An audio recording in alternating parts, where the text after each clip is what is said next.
नमस्कार सबैजनालाई। आज हामी डिक्लेरेसन र इनिशियलाइजेसनको बारेमा कुरा गर्न गइरहेछौँ। Okay, declaration and initialization of variable in C++। ल कमेन्टमा म लेखिरहेको छु, declaration and initialization of variables in C++। Declaration र इनिशियलाइजेसन भनेको के हो त्यो हेरौँ है।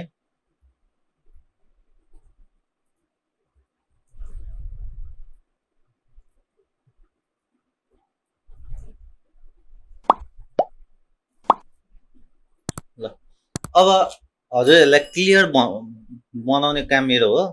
सपोज मैले इन्ट ए यति मात्र लेखेँ। मैले भनेको यसलाई के भनेको हो भन्दाखेरि ए इज अ भेरिएबल। तर यहाँ हामीले इन्ट ए भनेर लेख्यौँ, यसलाई के भन्छ भन्दाखेरि डिक्लेरेसन। अब इनिशियलाइजेसन भनेको चाहिँ के हो भनेर भन्नुहुन्छ भने suppose int b equal to 34 हो, बी को भ्यालु 34 राखेको छु है, 34 हो है। यसलाई हामीले इनिशियलाइजेसन भन्छौँ। अब यही हो तपाईको डिक्लेरेसन भनेको, यो डिक्लेयर गर्ने। डिक्लेयर गर्यो भन्यो भने यहाँ भ्यालु त हालेको छैन, तर यो डिक्लेयर गरेको भ्यालुलाई हामीले कसरी इनिशियलाइजमा चेन्ज गर्ने भन्दा सपोज सी इन ए हो। अब ए को भ्यालु हाल्नु पर्यो हामीले, त्यसको लागि मैले के गर्छु, cout enter the value of a. त्यस्तै अब बी त आफै इनिशियलाइज छ, त्यही भएर सी आउट बी। ल हेरौँ ल के रहेछ। Okay, declaration and initialization.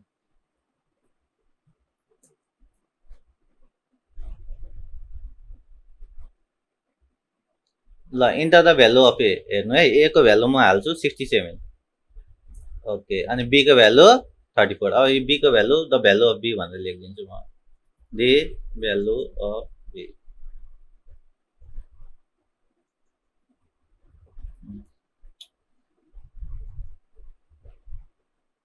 The enter the value of a 45, the value of b is 34।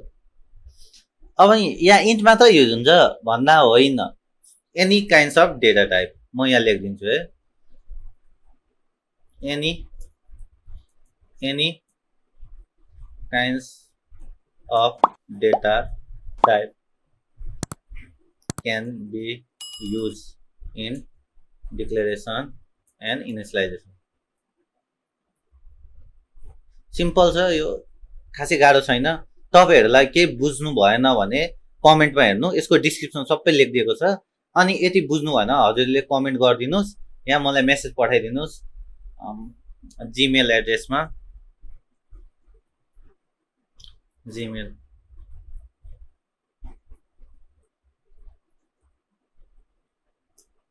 म हजुरहरूलाई रिप्लाई दिन्छु। Thank you.